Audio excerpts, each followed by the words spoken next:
Eh bien le bonjour, c'est Dexis3. Rendez-vous aujourd'hui pour un deck profil après quelques absences. Pourquoi? Parce que il n'y avait pas de plus de tournoi et plus rien. Du coup, on a été un peu déçus et ce qui fait que ça, on a moins l'envie. Donc aujourd'hui, je vous présente quoi? Je vous présente mon nouveau deck, encore une fois, mais cette fois-ci un deck un petit peu plus compétitif. Comme vous pouvez le voir, on va parler d'invocateur, on va donc parler de Shadow Invoked, un deck qui est à la mode en ce moment, qui marche bien. Et donc du coup je vais vous montrer mon deck profil, donc on va commencer direct. Donc nous avons du coup 3 alisters, bien entendu. 3 alisters qui est la base du coup pour faire une norme et pour aller après chercher des fusions. Une terraformation et 3 effondrements magiques. Tout simplement parce qu'effondrement magique va aller chercher du coup un alister va chercher du coup une invocation, donc nous jouons ici. Pour après aller faire avec une ligne que je vous montrerai après, soit du Mekaba, soit Purga, etc., etc. Donc voilà, donc on a 3, 4 et 2. Deux invocations. Pourquoi 2 invocations? Je sais que certains les jouent à 1, d'autres à 2. Moi je joue à 2 avec 2 El Shadow pour avoir les match-ups les plus généraux possibles, parce qu'après si une invocation se fait ban, on peut plus jouer avec ça. Donc ça devient des cartes mortes. Donc je joue avec ça pour le côté invoked. 3 alisters, 3 effondrements et une terraformation. Tu vas chercher du coup l'effondrement et 2 invocations. Hop.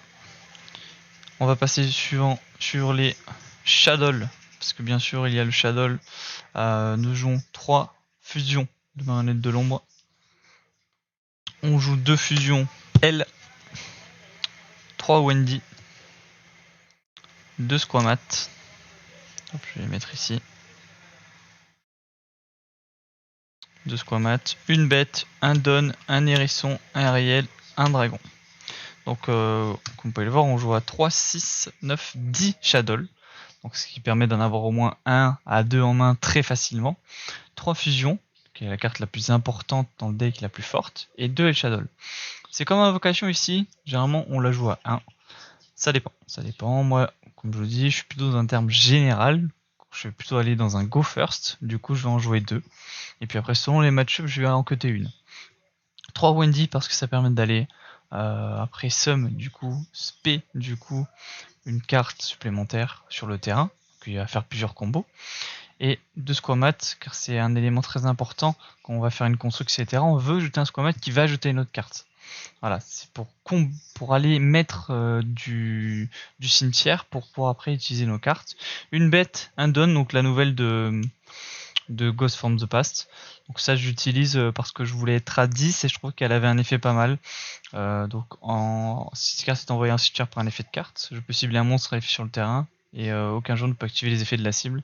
Donc c'est pas mal, ça permet de craquer du coup soit une negate, soit aller justement negate un monstre qui poserait problème et aller finir le gars.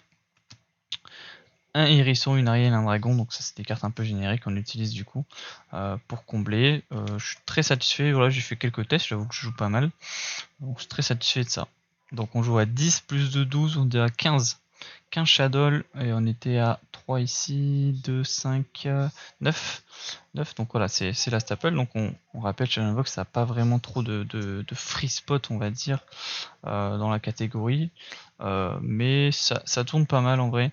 Faut savoir que généralement en 2-3 tours les games sont finis. Shadow ça permet d'avoir aussi un mid-game assez imposant.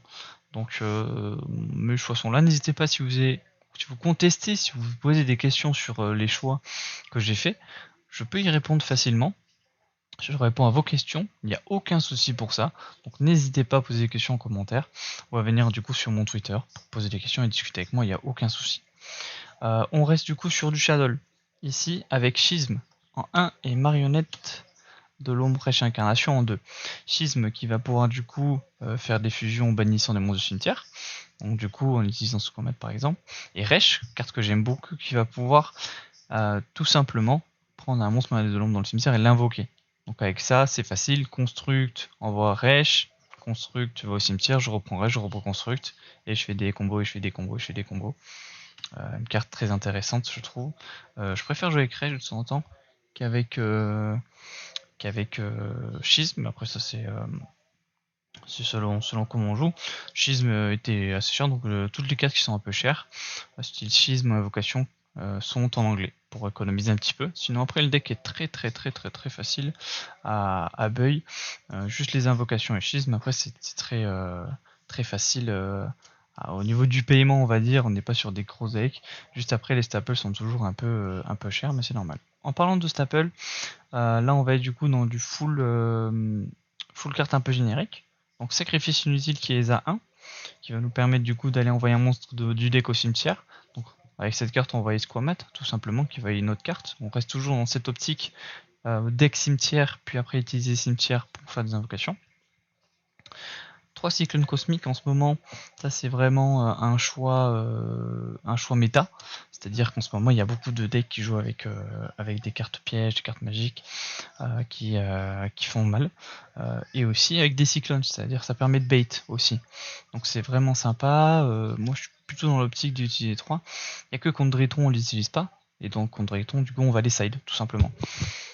Après du coup on joue avec 3 super polis. Alors les super polis, je trouve ça très intéressant parce que dans un deck on utilise beaucoup de fusion et du coup ça nous sert et pour nous et contre l'adversaire. Donc c'est-à-dire une normalister super poli, super, et on prend le monstre, on prend notre alister, on refait une invocation derrière, on a 2 monstres qui vont aller éclater le board, donc c'est pas mal. Et en plus de ça la super poli, on peut pas activer de choses contre, donc c'est sympathique.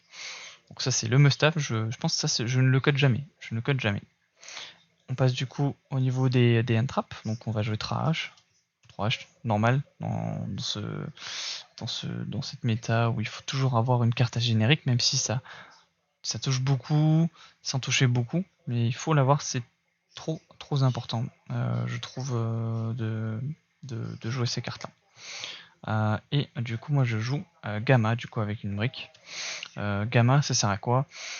C'est dans un premier temps aller péter des effets de monstres, et en deuxième temps ça permet aussi d'avoir des lights qui me permet du coup avec une Shadow Fusion d'aller vachement plus loin, dans le sens où je peux en utiliser un, voire même la brique, pour aller summon de l'extra deck. Voilà, c'est mes choix. Vous verrez dans le side après, j'en ai quelques autres, mais c'est vraiment, je trouve que c'est vraiment un truc assez cool. Après, sachez que le deck, je l'ai pas fait tout seul.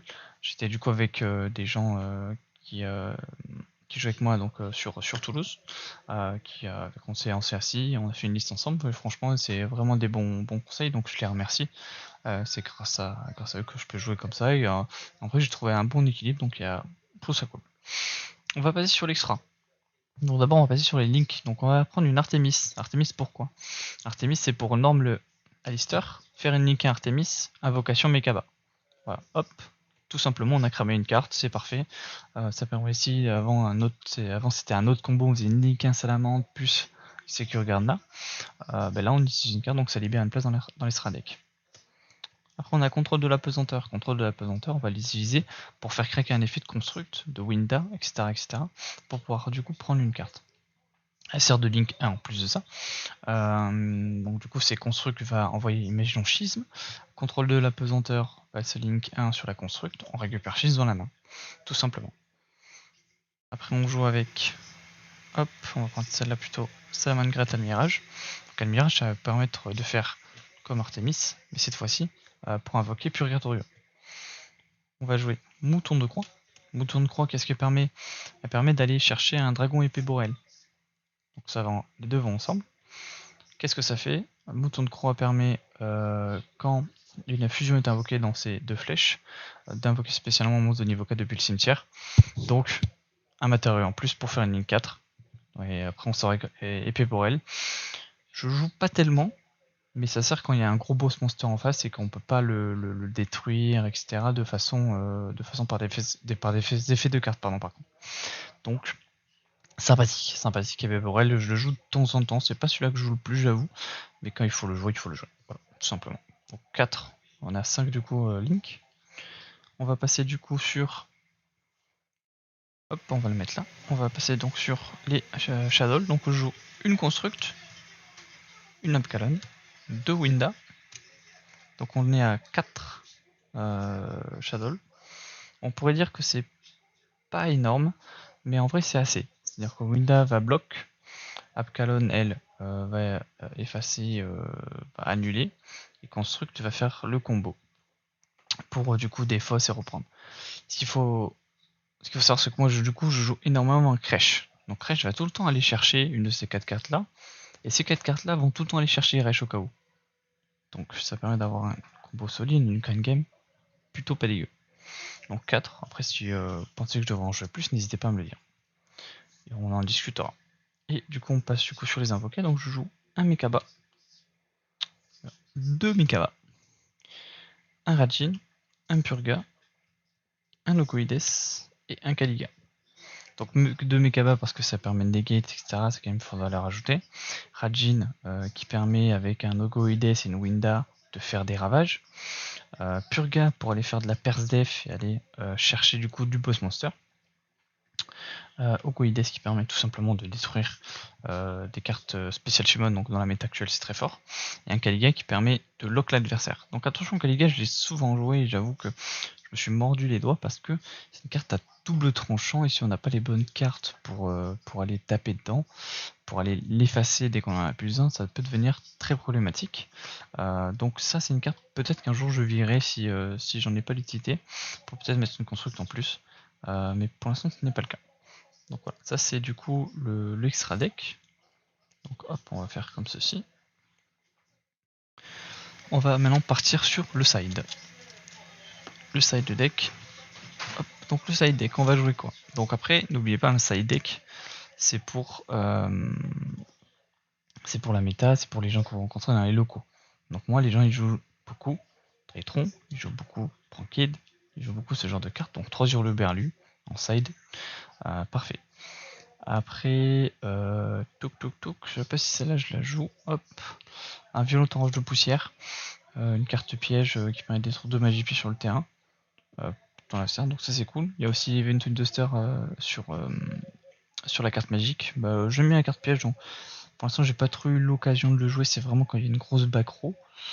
J'ai pas trop eu le moment pour jouer contre el Lich, mais ça par exemple avec Trocyclone, voilà, vous avez 6 cartes pour contrer, donc c'est pas mal. Après nous avons 3 forces égales. Force égale qui permet de gérer des cartes à forte board qui peuvent pas annuler par exemple les cartes PG, etc. Donc c'est encore une place size. Ça je pense que c'est des cartes que je peux switch. Mais je n'ai pas encore trouvé, on va dire, la bonne méthode pour les switch. Par exemple, je pensais à Pancra, Fantasmé, je pensais à ce genre de bois neuf qui pourrait remplacer les 3. Pour l'instant, j'ai pas trop trouvé ce que je voulais faire avec. Néanmoins, lors d'un go second pour surprendre l'adversaire, ça peut être pas mal. Après, je joue plus du tout Gouverneur des Ténèbres en 3. Donc, alors, je sais plus où elle est passée, mais c'était en 3. Celle-là devait être plus du tout Gouverneur des Ténèbres.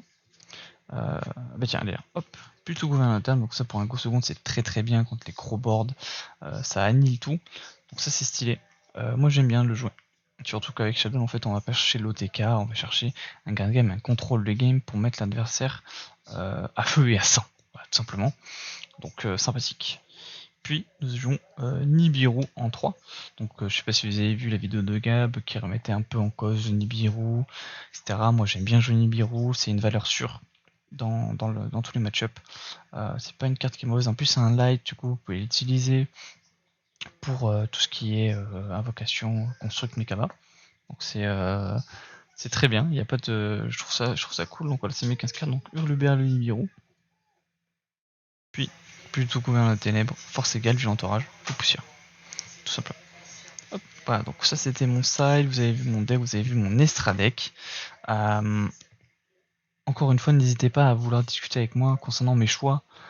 C'est des choix que je fais avec les 4 touches comme je vous l'ai dit. Franchement, il n'y a pas de souci, j'accepte tout. C'est sympathique. Est-ce que c'est un deck tier 1? Je pense pas, je pense que c'est un deck tier 2 sans les Dogmatica. C'est un deck avec lequel on s'amuse, mais auquel on peut être compétitif aussi. Après voilà, il y a aussi le talent du joueur de cartes que je n'ai pas, qui peut jouer avec. Et c'est ça qui fait toute la beauté du truc. Si vous voyez cette vidéo avant le 15, sachez que le 15 il y aura un petit stream, normalement des petites vidéos sur un tournoi réel avec ce deck profil là. Donc n'hésitez pas à aller checker ça. N'hésitez pas à vous abonner pour un petit retour sur Twitter, sur Twitch, sur Dexis3 toujours pour m'aider. Je vous remercie. Passez du coup une bonne journée. Merci de m'avoir regardé. Un petit pouce bleu. Ciao, ciao.